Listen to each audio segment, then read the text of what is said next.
Welcome to the Rugby League Outsiders Set of 6, our weekly news show where we share the good, the great and the noteworthy of Rugby League outside the Heartlands. My name's Craig. And my name's Karl, and on this week's show we'll be looking at the NRL stars that are coming over to play for St Helens.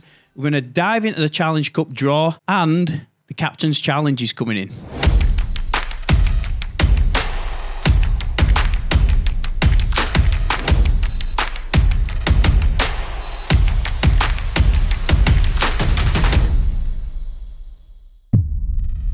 We're starting to get rules trickling in for the 2025 season, and as opposed to last year, it was very much, we were looking at the rule changes thinking, God, there are going to be a load of people sat on the sidelines with red and yellow cards, and that's what's happened. This year, it's slightly different, Karl. Talking about changes, before we get into the Captain's Challenge, when are you going to get your hair cut, mate? I know it is a bit of a mess, but I've just been that busy that I've just not been able to do it. And I hate that. I hate being busy because it suggests that you can't manage your time very well. But, we've had a big project on. I'm going to say, you're always the first to take the piss out of my hairstyle. You're looking a lot worse for wear than I am these days. Oh, so this is the redemption episode, is it? No, I was hoping to get it done today. Designer stubble as well. Yeah, no, it's just like a complete lack of... My life's just upside down in the minute. Anyway, let's get into these freaking rule changes. So the Captain's Challenge is going to be introduced in 2025 Super League. They've been running a very similar thing in the NRL. First of all, more stoppages. That's what it's going to create. I suppose, unless they get it wrong, and then they lose the Captain's Challenge. What are your thoughts on the Captain's Challenge? I do like it at times. And I've seen times, obviously, when the Captain's Challenge has been upheld, and it's been for good reason. But then there's a lot of time where they'll play a Captain's Challenge, perhaps in the last 5 minutes of the match. They've still got it in the back pocket. They'll play it as like a means to slow down the game and all that kind of stuff. So I don't like that. But I do. I think you've got the man in the centre who's kind of watching and controlling everything. At times they get it wrong. I think the video referee, sometimes their hands are tied by what they'll look at, what they're able to look at. So perhaps this will just help. I'm positive for it. I think it's a good move generally, but I just don't like that 9 minutes. Throwing the Captain's Challenge just to get a breather, slow down the game, change the momentum. True. Yeah, so. I think my opinion is I think it's a good idea. Really, I think we spoke about earlier on in the season. The only thing I would like to see, if we're bringing in a Captain's Challenge, is we don't have other stoppages just being forced by the big screen referee. So I'd only like the stuff to be challenged. If somebody does throw down a captain, like for instance, we saw a lot of times last year, didn't we, where players were staying down injured. Yeah. And then because there were a stoppage in play, the referee were going, right, we'll have a look at that upstairs and see if he was taken out off ball or whatever. I'd like to see that cut out, actually, and it just solely being down to a Captain's Challenge. What are your thoughts on that? So what you're saying is if someone gets like a clout to the head, they can't, whether they stay down or not, like they can't refer to the video referee. They've got to... What do you mean? I can't see how that would prevent people from doing that little bit of cheating. No, but there were too many stoppages I agree with that. In the game last year. So, okay, you probably won't... No, but I just don't think... I think we should only be going to the video referee if there's a try. Yeah. I don't think we should be stopping play for any other time to go to the video referee. I think it should only be if there is a try-scoring incident or if... captain challenges the referee. I think that is it. You stop at that. So, well, maybe one way we could do it is like if an official, whether it's the touch judges or the referee, triggers an assessment by the video referee, that's fine. But a player's action, like lying down on the floor, we shouldn't go to a video referee. No, I agree with that. I don't think we should. No, if the referee thinks. Okay, like for instance, let's play out scenario. Kickers kick the ball 40 metres and he gets a bit of a shoulder by the tackling player and he stays down. I think if the referee thinks he's seen something, he should be able to... Or one of his touch judges. Yeah, they should be able to look at it. All right. If they haven't seen anything, but the player stays down and there's a stoppage in play, I don't then think we should start going to the video referee. No, I think it's making the game too long. I know it's about safety, but the games are getting so long now. And if you're throwing a captain's challenge as well... The games are long. No, the games are the same. What do you mean? The stoppages. Yeah. You get more and more stoppages. Yeah. So overall, the time you're watching TV or at the ground is extended, because we're getting a lot of stoppages. If you start throwing in, say, a captain's challenge... in NRL, you get one. But even then, you still... You could be potentially extending the length of a game. No, I think you're right. And I think if people have got the idea of like a captain's challenge, if something happens off the board and they go, right, we need to go back and look at that, and they're 100%, think that it warrants like a penalty or something like that, then maybe that will stop some of those stoppages from those players. I'd be interested to see I'd like to get a player's take on this. Like, what do they, at the highest level, what do they take on? What do they think to this? I mean, obviously, as well, this only applies to televised games, which is fine for Super League because all games are televised, but I'm not sure about like League One and Championship. I need to dive into that a little bit more because obviously there'll only be a couple of those games will be televised. So in Championship, is Captain's Challenge going to apply during the playoffs on the games that are televised, but it's not going to apply during the regular season because those games aren't going to be televised. So I'm not quite sure where we stand with that. So I'll dive into that a bit more for next week. Couple more law changes as well. Yeah. So on a dropout restart, so say you're dropping out from under your posts and you kick a dropout and it doesn't go 10. It used to be a penalty, didn't it, to the opposing team under the sticks, 3-2 points. That law is changing, and that's going to be a play the ball 10 metres out. What do you think? What's your opinion on that? No, I think it could be quite exciting, couldn't it? Because suddenly you've got to play the ball, right under the sticks. So you've got to make sure you make that 10. I think this. Well, there've always been like people trying to do that short dropout and they catch people off. They're getting more and more popular. That's actually, what I'm saying. It felt like it was getting more and more popular. So, is it worth the risk if you're going to get a play the ball directly under the put, within 10 metres? Yeah, it's a difficult one, isn't it? Because it used to be like, right, you've given... It's a strange one, really, because you used to get a penalty, didn't you? Yeah. So you had the option to either tap and play out another 6 plays, or you could go for the 2 points. So they've kind of eradicated the kick now. So you're going for the try. So... I'm not a big fan of that, actually. No, I think if you don't make 10 on a dropout, then I think a penalty should stand. I think we're actually bringing in too many laws that we just straight to a play the ball. It's like we're just simplifying the game and simplifying it to the point where the laws of the game they're just becoming so simple. I mean, maybe that's what the people who govern the sport want. Well, I think. What I like about it is the fact that this isn't going to be like a dramatic rule change where it has a dramatic effect on a match. You know what I mean? These are all rule changes that it'll affect the time balls in play and it'll affect like what happens if certain things happen. But it's not like drastic like the tackle height change. I mean that was massive. You know what I mean? Had a massive effect on the game as a whole. So. I like the fact that they're almost like subtle changes rather than big, massive side swipers. Yeah. Some say that there is more chance of John Bateman being invited to Benji Marshall's for Christmas than there is in finding out the true identity of the sniper. So for this week, we're gonna get into our little section with the sniper. Sniper, how are you? Hi. Very good. How are you? So this week we're looking at St Helens and the NRL stars have signed for St Helens. So who have you got for us this week and what can you tell us about them? Right, we've got Kyle Feldt. What a man, what a legend. Yes. So he's predominantly plays on the right wing for the Cowboys. He's 32 years old now. He's definitely still got it. And he's one of the sort of iconic figures of the Cowboys, I'd say, over the last 10 years or so. He's originally Norwegian, and he was signed as a teenager by the Cowboys, so he came through their youth system. Yeah. When he was playing in the youth team, I think it was the under-20s team, he became their highest ever point scorer with 570 points. So he's been loved for many, many years. And he made his debut in 2013.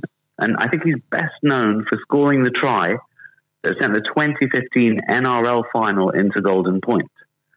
And that's a game that the Cowboys eventually won, and that was their first ever title.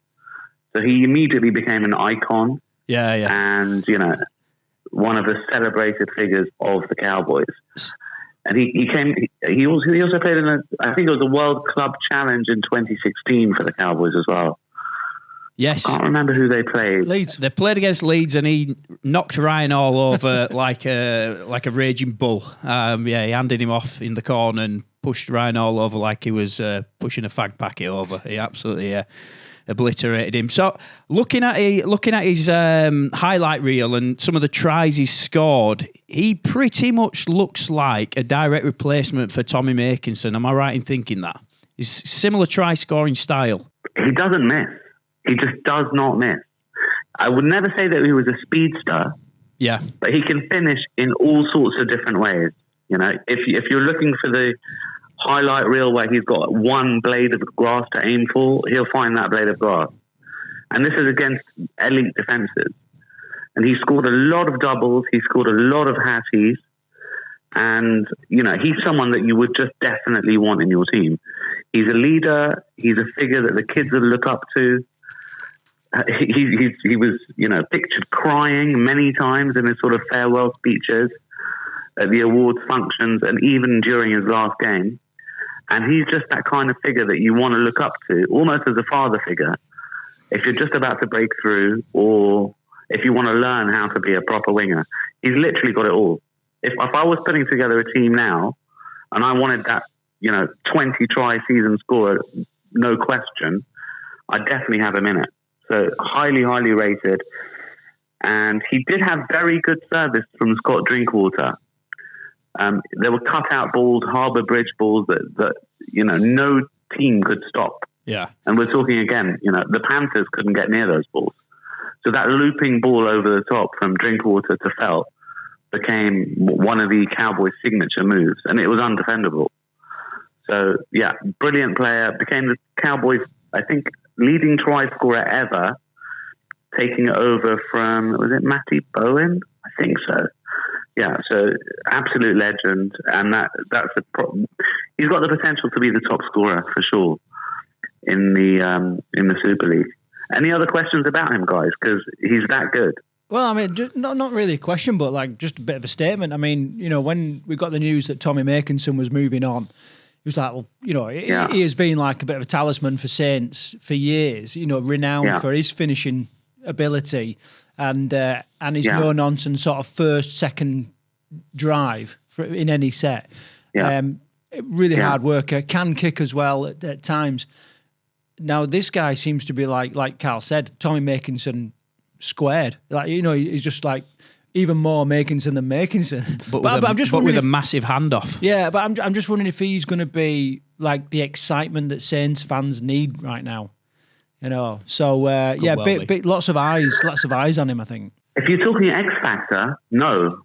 I mean, he hasn't got X Factor that's going to break open a game. Give him the ball, he will finish. His try scoring rate is better than 1 in 2. So he scored 146 tries in 213 games. Wow. And that's not to be sniffed at. He's still got it. He's an elite finisher, and doubles and hatties. So he'd be one of the first names on my team sheet if I was looking for an experienced winger that could help blood the youngsters, for sure. No doubt. So right up there. Sniper, you're a betting man then. What would it be worth putting a bet on him to be a top try scorer next year in Super League? Early odds? This is a good question. The issue is the manager, Wellens, isn't it? We spoke about that a couple of times over the last few weeks. Yeah. Is he going to get the best out of his squad this year? Because they didn't really look at it last year. No, they didn't. They looked like a busted flush for the majority of the season. So potentially, if he were to be sacked early in the season and Kyle had got 3 or 4 tries early, and they came up with a coach that could really, really sort of inspire them and lead from the front, then definitely. I wouldn't be having an early bet on him. Right. But if Wellens was to go and you've got really good odds, probably something around 20 to 1 or so, definitely worth a little flutter. Yeah, for sure. it's probably underrated by the market. So the closer we get to February, we'll have a look at those early markets for you guys. Perfect. We'll put together a list and a graphic, and we'll say this is probably where the value is.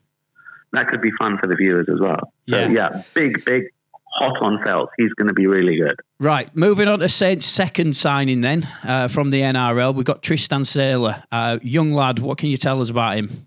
I mean, his dad is a legend across both coasts. Oh, Wendell. So his dad's Wendell Saylor. Highly decorated league player, moved over to Union. He played for the Wallabies in 2003. Yeah, but we don't want to talk about that bit. I think we do, because he scored a try against England, but England won that game in 2003, and that was a semi. Yes, very true. So, yeah. Yeah. So, yeah, I mean, he's a decent player. His career hasn't really taken off. So, most people consider him a rookie, but he's 26 years old. And he's got a strong rugby family background. His cousins are Dane Gagai and Jacob Gagai, who went to Huddersfield. So he comes from good stock. Yeah. But he's barely played any games. I think he's played 21 games across 2 NRL clubs. He played for the Dragons in 2019. He made his debut, scored against the Roosters. But he was charged with sexual assault later that year. He was acquitted in 2022, but because of that charge, the Dragons let him go. Yeah. So his career's never really taken off. He's predominantly known as a fullback. He can play anywhere in the back line. He has electric pace. He's got a great turn of foot. His career hasn't really taken off. He's played a lot of Queensland Cup in between. He definitely has X factor. Again, question mark, can Wellens get the best out of him? Is he the guy to take this guy under his wing and say, come on, you're going to be one of our superstar players. You're going to be giving Wellesby a run for his money at fullback or halfback or wherever it may be. So, yeah, he's so good. It's quite frustrating to never really see him. I think he played 2 games this season for the Broncos. You watch him, you're like, wow. But he can't get a regular starting spot, probably because Reece Walsh is a freak at fullback. But yeah. It sounds very he's Bevan that sort French of wild card. He's a wild card. Yeah. Would you call Bevan French a wild card? Well, I mean, he certainly is when he plays, but he's not so much off pitch, is he? I mean, he's almost like the golden player. Yeah, but when he did actually come over to Wigan, he was a little bit of an unknown, wasn't he? He was a little bit of a wild card when he came over from the NRL. So we could see we could see something very similar. Who knows? I think only time will tell with this signing. Craig, do you think this is a good signing for St Helens, though? Yeah, I think they've got. They need to mix it up a bit, don't the Saints? Their halfbacks didn't really fire last year. Lomax didn't have the best season by all accounts. Wellesby was okay, so I think a bit of new blood in it, mixing in. I think this guy can play halfback as well, between halfback and fullback. So I think a bit of a pressure for place is probably a good thing at Saints next season. Yeah, but I mean, it still all stems like the head of the snake, isn't it? Like if Wellens, he's just managing the team incorrectly, it's a poor culture, or, what they're doubting what he's saying, then it doesn't matter what superstars you bring in. Look, Saints had a lot of injuries last year. I think they'll come back. I think they'll come back strong. Sniper, I just wondered, you mentioned his season, his career never really took off down under.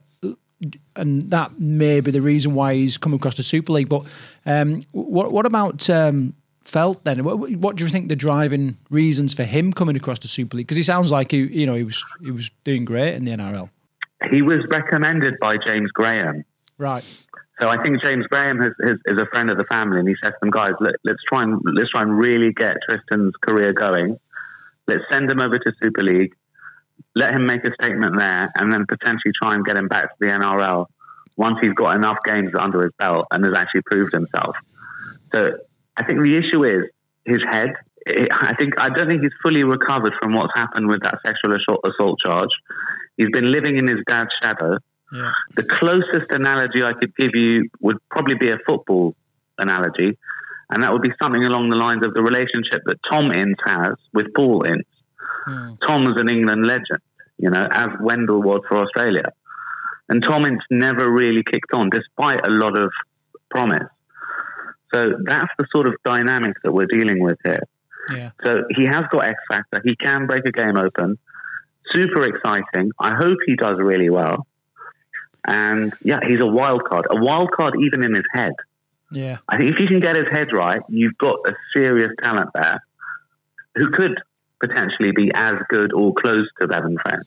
But at the moment, getting the head right is the first thing. Well, you've got to be the first person that's ever brought a soccer analogy into the Rugby League Outsiders podcast. So, top marks for that one. That's the first thing I could think of, actually. Yeah, no, I think it does work. Right, moving on to tackle 3, and we're going to dive into the Challenge Cup. We've got a guest with us as well, Reace McAllister, who's a player at Telford Raiders. Did his maiden season last year, is that right? Yeah, joined in April this year. Yeah, so we're going to talk about that draw. So kick us off, Karl. 2025 Challenge Cup draw took place last week, and it was we were really excited to watch it, weren't we, Craig? We were sort of doing a bit of work, and we were sat there like, right, look out for ball number 7. Where's it coming out? And Telford Raiders have been drawn against Rochdale Mayfield, and we both went, ooh. Yeah. Not the easiest draw, but there ain't many easy teams you could land in the Challenge Cup. Reace, was you watching the draw? I was, yeah. What did you think when Rochdale came out of the bag? I mean, for me, like I said, I'm relatively new to league. I've been told a few of the teams that, to watch out for, not necessarily who we don't want, but the tougher draws, and they were definitely one of them. Yeah. And we were quite late in that draw as well. We were the second last, I think. Yeah, right at the end. There's always that moment when you're watching the Challenge Cup. It's like, I wonder if they forgot to put one of the balls in. You never know. Yeah, you never know, do you, with the Challenge Cup draw? But yeah, it's exciting, and it's a big day out for Midlands Rugby League. Yeah, it's absolutely massive. I mean, I think it's the first time a Midlands team has been in the Challenge Cup, I think. So it's absolutely massive. And it's massive for myself, first season. What a baptism of fire, just coming straight into the Challenge Cup. The Midlands has been represented in the Challenge Cup before. I mean, Sherwood were the last side in there. I think Coventry Bears played in the Challenge Cup plenty of times. But I think it's the first time Telford Raiders have ever been in the Challenge Cup. And actually, the Midlands is underrepresented in the Challenge Cup. We don't get an automatic spot. I'll say we're sort of talking like we're representing the Midlands, but that's where we are. We don't. There isn't an automatic spot for the Midlands teams in the Challenge Cup, and we do often get overlooked. So you've got to win that Harry Jepson Trophy to get into the Challenge Cup. So I think that needs fixing in the long term. But it's good that we do have a Midlands club in the Challenge Cup, and we've got representation from all over the country this time. Reace, what's happening within the club in terms of are people excited to be playing? Obviously, your pre-season is going to start much earlier. Yep. A heart of the team are union players, and obviously midway through a union season. So what's kind of going on at the Raiders there? Yeah, I mean, the place is absolutely buzzing. I mean, I've not seen the excitement around, one particular game as much as I have as this. I've played in union games, I've been big finals, Midlands finals, that type of stuff, but nothing like this. It's difficult, isn't it? Because obviously we are a union-based team. We've got a lot of lads from different clubs around the area. But I think the priorities are pretty set. I think this, for some lads, is a once-in-a-lifetime opportunity. May not happen again, depending on how old they are and how far we progress in the future. So I think the priorities are set. Training's already started. We started a few weeks ago, working really, really hard. Nothing really different to the season we've just had, to be honest. Just extending on it a little bit more, working on the speed of play and that type of stuff. Just trying to match, what we're expecting to, have these types of teams in the Challenge Cup. So yeah, it's really good at the minute. You had a game this season rather. Me and Karl was there to watch, and it was Nottingham, wasn't it? Where because of experience and playing in the Northern Leagues and what have you, they just knew how to grind out a win. I think you was the better team on the day, but they just knew how to manage a game better. And that's certainly something that you're gonna find from Rochdale. So how are you preparing for that? Yeah, I mean, that Nottingham game, I played in that was my second ever league game, and it was quite an interesting one to go into. It wasn't necessarily the speed of the game that really shocked me.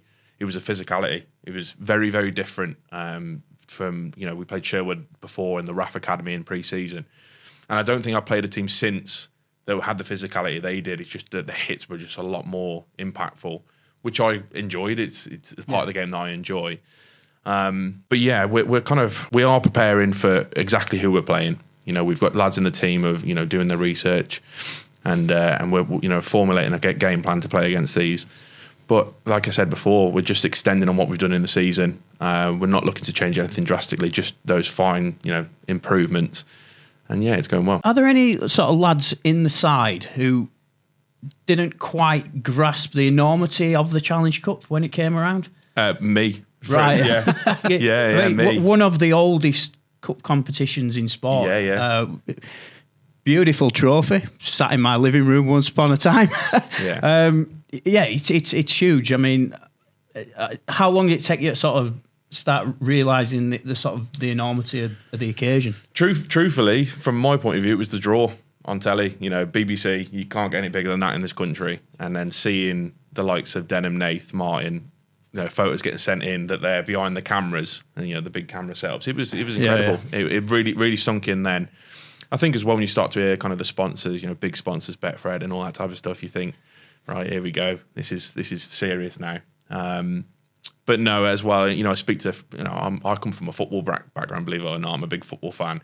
And you say to people, my friends, we're in the equivalent of the FA Cup round 1. They go, bloody hell, well, we don't know anybody that's done that. Yeah. So it's incredible. I can't wait. It's really exciting. Obviously, the most important thing is you've got a trip up to Rochdale. What are you doing for like a social after the game, or are you making a bit of an event of it, or what? I think so. I think if it was home or away, we'd be doing something. This is the first time it's happened in the club's history, so we've got to make the most of it. Yeah, I think we're getting a coach up there, getting all the lads together, making it mandatory that we have to go together and not individually by cars. I think that's a huge part of success in games. And then let's see what the coach does on the way back. I think it's pub crawl on the way back. No matter what the result, we're gonna make a good time out of it, definitely. And Reace, the draw for the second round has already taken place. Now, if round 1 wasn't big enough, round 2 is fucking massive, mate. Yeah. Oldham, Sean Long's side, Nathan Parker versus Sean Long. That's a headline we can get behind, isn't it? Yeah, are you daring to dream? Are you going there to make up the numbers, or are you going there to win? Absolutely not. We're going there to win. There's no doubt about it. I think that's the beauty of the round 1, the competition, is yes, we've not played Rochdale before or teams like this before, but they certainly haven't played teams like us. They haven't got anything to go off. They can go on YouTube, there's videos from 7 years ago. I think that's the beauty of it. We're going to go to win, but we are going to be very modest and humble and realise the position we're in. We are a couple of steps down from a team like this, but why not? Let's give it a go. Bigger things have happened. Yeah, absolutely. That's it.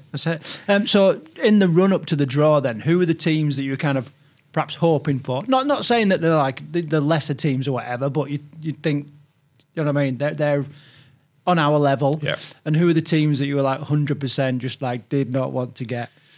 Yeah, I think the lads were more looking at it from a location perspective. Yeah. So he's going to say Dublin here. Yeah, the Irish teams, Edinburgh up in Scotland. Those are the kind of teams we're looking at. Some of the lads were quite interested to play the Forces as well, the RAF or the Army, especially because they've got family, friends that are in those teams or have played them. So yeah, any kind of those teams, I think the lads were interested in playing. The names that I got thrown around of teams that didn't want to play was the likes of Siddle, Hunslet. I think you said that yourself to us in the chat. We knew that they were going to be tough teams, but looking at the league results and the league table of that conference league anyway, Rochdale finished 3rd, so they're right up there. There's no doubt about it, and especially I saw in one of the other chats in Raiders, we drew Rochdale. Some people went, "Oh yeah, it's going to be a tough one for you," but that's what it's all about, isn't it? There's nobody in that draw that's going to be easy. Yeah, no, you're right. No, absolutely nobody.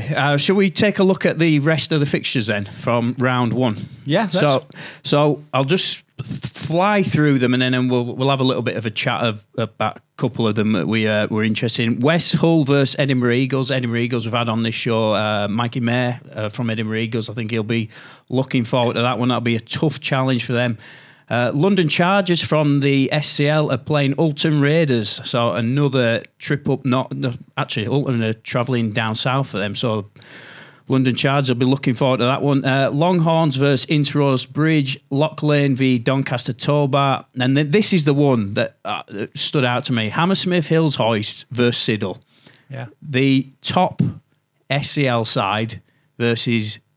Did Siddle win the NCL last year, or did they certainly made the final against one of the top NCL sides? So the North v South battle is fully on for that one. I can't wait to see who comes out on top there. Waterhead Warriors v Lee Miners Rangers. The Police taking on York Acorn. Aberavon Fighting Irish against Blackbrook. Murfield v the Royal Navy. Crossfields v Maryport. The British Army v the RAF. That's massive. That's going to be an absolute belter. Stanley Rangers v Hunslet. West Bowling v Wathbrow Hornets. Dewsbury Moor v Haresfinch. Eastern Rhinos versus the West Warriors. That's an all-southern clash. That should be a cracking game as well. Rochdale Mayfield v Telford Raiders. Thatto Heath v Oral St James. So, Craig, out of that round one, which other game are you looking interested in, really? Yeah, there's a few there, but the one that really grabs me is the Siddle game. Because I have family playing for Siddle to this day and have done for many, many years. It's a local team to where I grew up, and we know Triple H. We've had a few a few conversations with them, and we know what they're all about. And they did really well last year. Yeah, they did. Ended up going up to Halifax Panthers, and really gave them a game, certainly for the first half. So that's going to be an almighty clash, and if I can get to that, then I'll be quite excited to do so. I will look at the second round then. So I've already mentioned Telford or Rochdale will be playing against Oldham. So I think we had a little bit of a chuckle when that came out, didn't we? But the prospect is like mouthwatering, really. Yeah. So the rest of the jaws in there. So there's absolutely loads in there. So London Broncos versus Gould Vikings is a really exciting one. Gould Vikings, their first season in professional rugby. London have just dropped down, so I think they're kind of regrouping a bit. Lost quite a few players. Hopefully they're bringing in a couple, some local talent as well. So that's a really interesting one. I think that one's been televised, so I'm looking forward to that one. This is interesting. Eastern Rhinos or the West Warriors are then going to be playing the Army or the RAF. So again, another top southern side against the Forces side. Really exciting.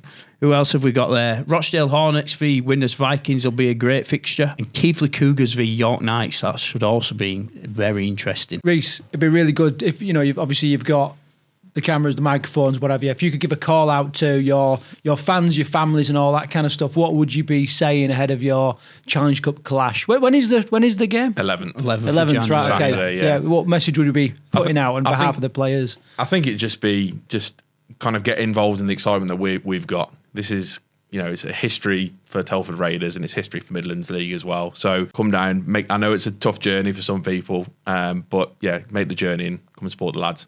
We'll put on a good show for you. Brilliant. I'd just like to put out a shout to all the other Midlands clubs as well, really. I know that you're sort of all rivals come season and you're all playing against each other, but it'd be great if some of the other Midlands clubs could sort of get behind Telford as well, because essentially representing the Midlands here. We do have Midlands Hurricanes in round 2. Have they got, actually? Yeah, that's an interesting game too. Yeah, this is really exciting. So Midlands Hurricanes are going to be playing Hammersmith or Siddle. That's a game I can get behind at the Alexander. So yeah, great excitement for Midlands Rugby League. Can't wait. Right, this is a bit of interesting news coming out of the Castleford Tigers camp then, Karl, for Tackle 4. Yeah, Castleford Tigers have opted to go to Spain for pre-season training. Can you believe that? Yeah, they're to play Valencia Hurricanes on Saturday the 18th of January. They're going to be doing a warm-weather training camp. I think they've got a bit of a partnership with Valencia Hurricanes now. So I think it's running for 2 years. They do their pre-season in Spain and then they play the Hurricanes and are helping essentially promote Spanish Rugby League at the same time. Good idea. Oh, it's a great idea. This obviously hand in hand with the trip to Amsterdam for Hull KR, So I think any of these brilliant for Valencia, brilliant for the Cas lads, because let's face it, unless you get on a GB tour to Oz or the Pacific Isles or something like that, your travel is along the M62 corridor, innit? So to be able to go to Spain, and and have a little game, albeit a little bit of a run out and a little bit of a warm up game ahead of the season, then I'm excited for the players to. I did a little bit of digging actually into Valencia Hurricanes. I'm not really sure if they're full-fledged member of like the Spanish Rugby League structure there. They've seemed to have been on and off for a couple of seasons. I think they're sort of launched in about 2019, and then a couple of years later there was talk of this European Rugby League Federation thing taking place. I don't think it ever really got off the ground. So I think they're looking to get established and get rebuilt. So I think Castleford are sort of trying to help them establish themselves as much as they are using it as a training camp. So it's good to see, and I think this is a very positive move for British Super League sides to be going to Europe and helping grow the game in Europe, because we do know it needs a lot of help. So yeah, good move from Castleford. I'm all for it. And the idea of like warm weather training versus like sticking up your jumper and if I was in a pre-season training camp, I would 100% want to be going to somewhere in Scotland that's fucking freezing, getting flogged by the army, dragging myself through fucking tunnels in wet weather. Character building. Yeah. No, what a bollocks. Actually, seriously, do you think cold weather training in somewhere that's bloody horrible, do you think it is better character building than doing like a hot weather training camp? I think there is an argument for both sides in it. Yeah. By the way, your idea of cold weather training is not like the Royal Marines version of cold weather training. We're talking like minus 30, jumping in Norway, fucking ice pond. You're somewhere. on about like getting blasted at Greetland all round us. You said to me not so long ago, we'll go to Norway and we'll jump in the ice and And I was like, you're not selling it, mate. Really?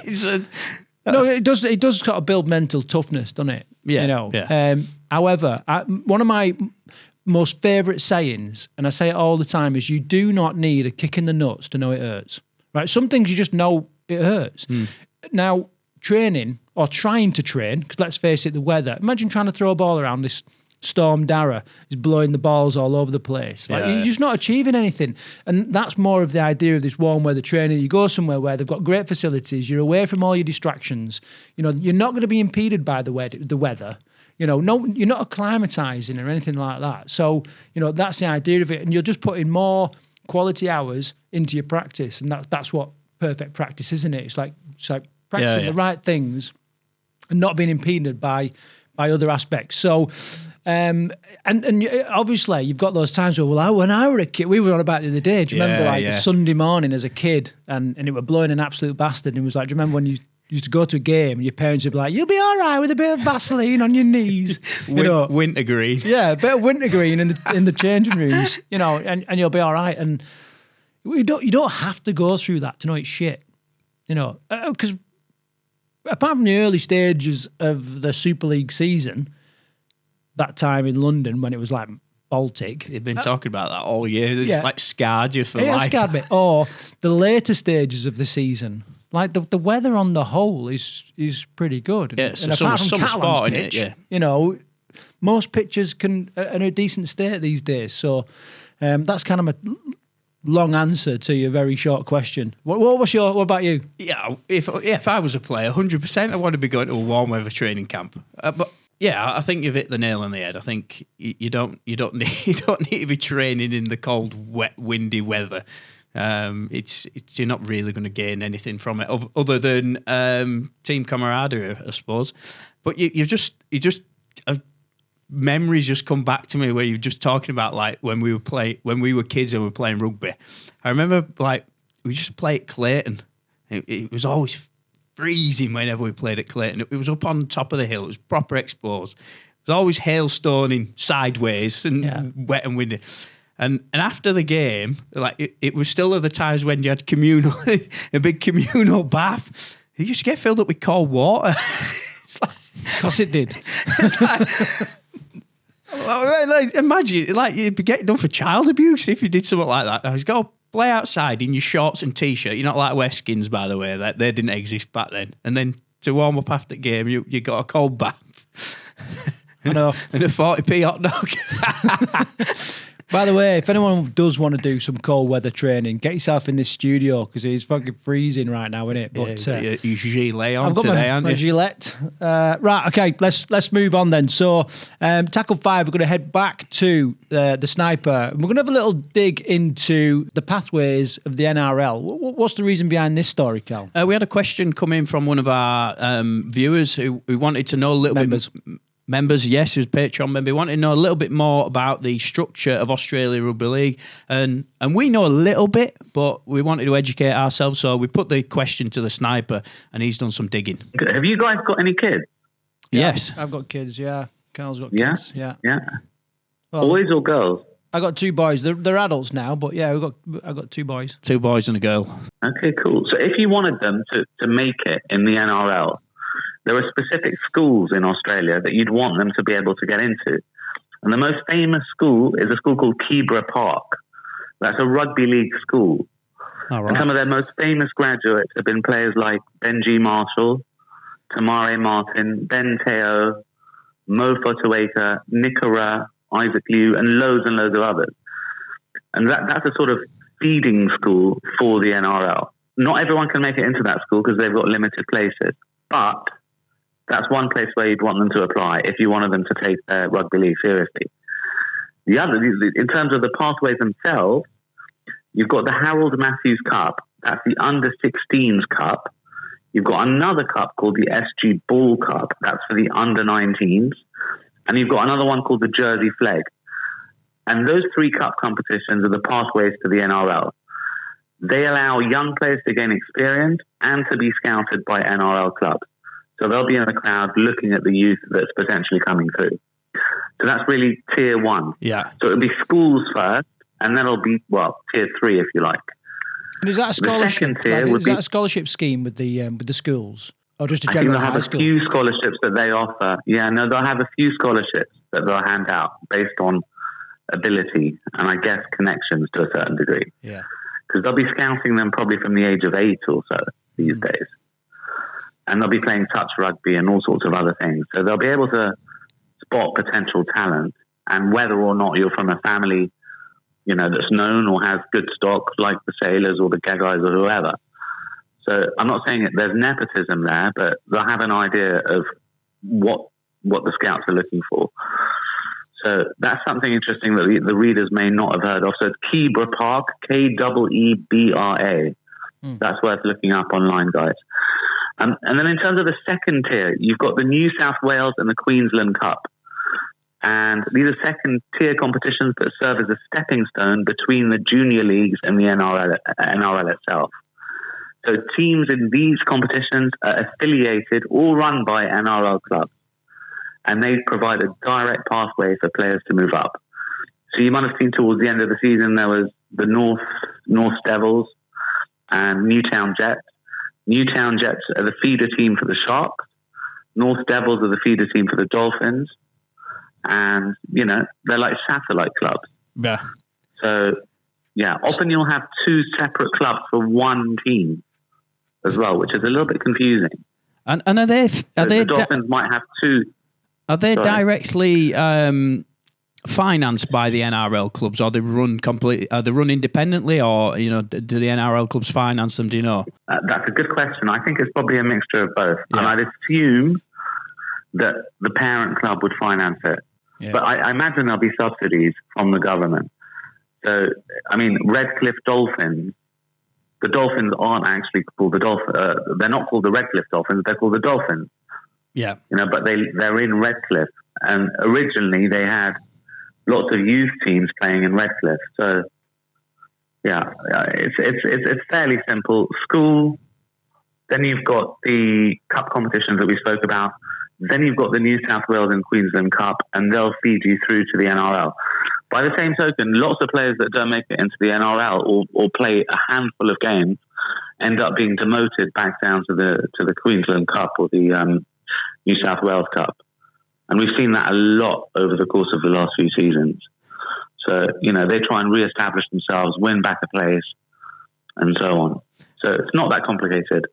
Just a little curveball, boomerang, if you like. Is there a separate pathway for Indigenous players? No, absolutely not. No, it'll be the same. And there will be scouting within those communities from very, very early ages. Yeah. So, they've been, I think, there's countless examples of how well these guys have done. So, for sure, the scouting systems will be looking in specific areas for those kids. And there'll be a very, very strong referral system from there as well. Yeah. So, they are pretty much the top talents in the NRL. So, they're highly sought after. They'll get really good deals. And that'll often appeal massively to the families who obviously don't very often come from wealthy backgrounds. And a lot of the agents will be doing that work. So there's a few Lebanese agents that are quite well known in the NRL, and they'll be doing a lot of that work themselves. I was going to say it's been a pleasure learning about the structure of the Australian Rugby League and talking about St Helens superstar signings that are coming over. Who have you got for us next week? Have you got anybody lined up? Ooh, what would you guys like next week? Which team do you want to dive into? I always flip it back onto you guys. Well, we've got to do Leeds, haven't we?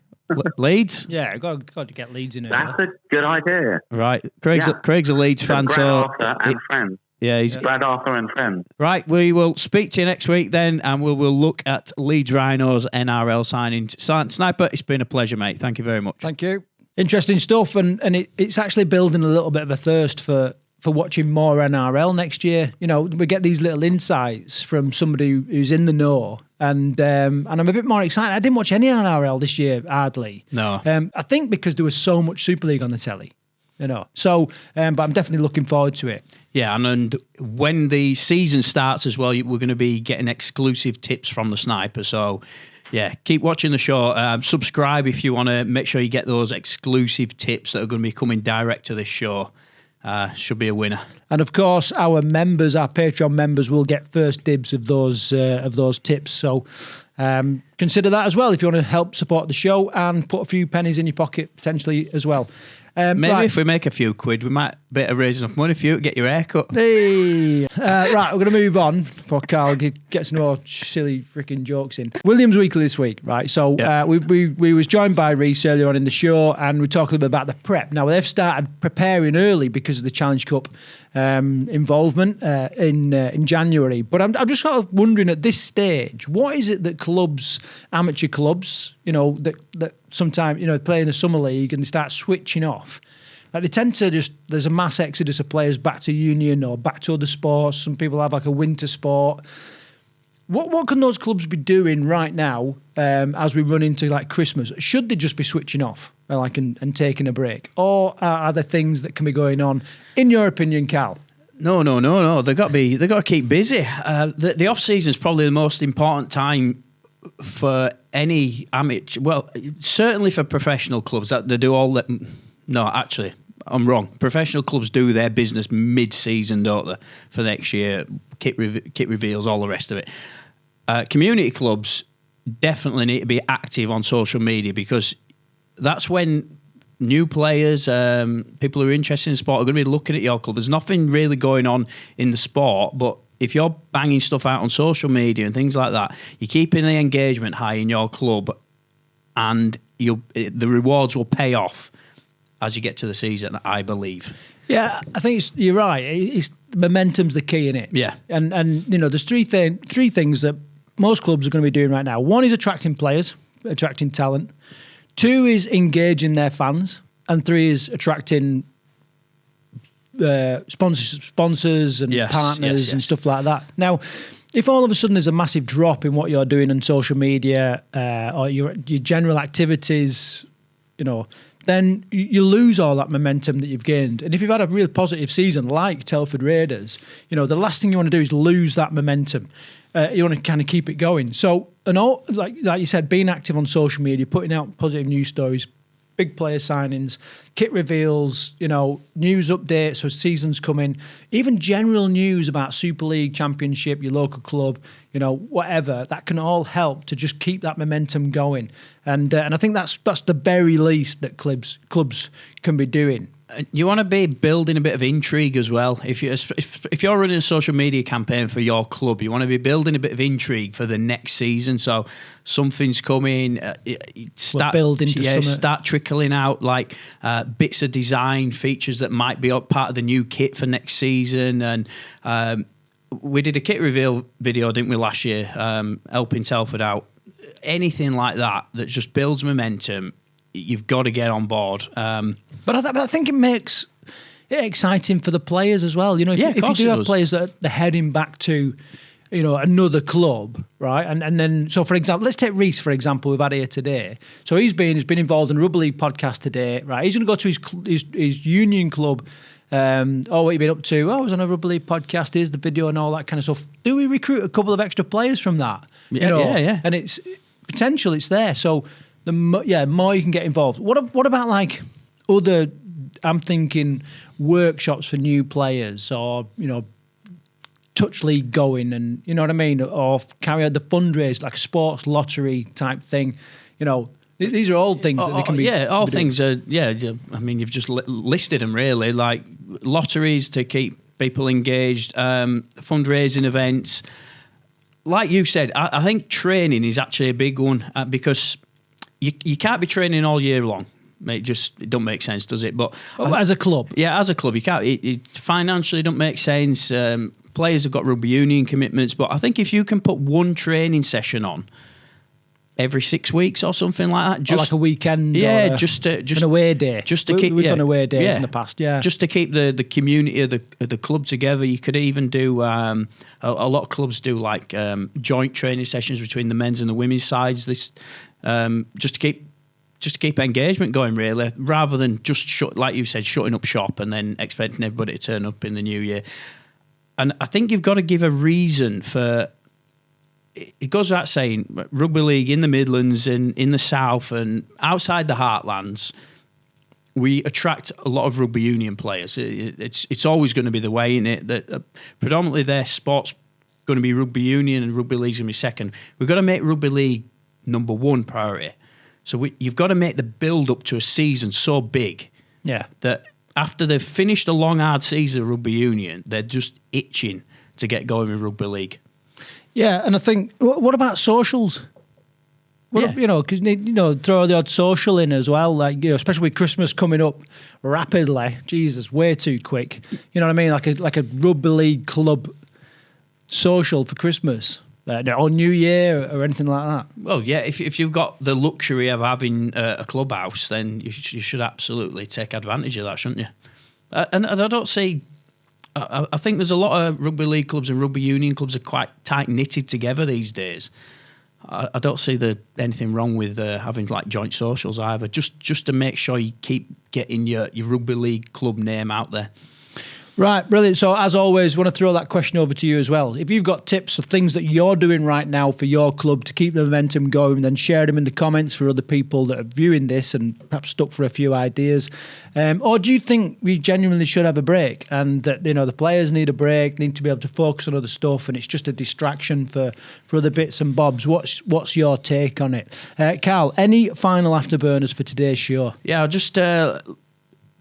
keep watching the YouTube channel and please hit that subscribe button.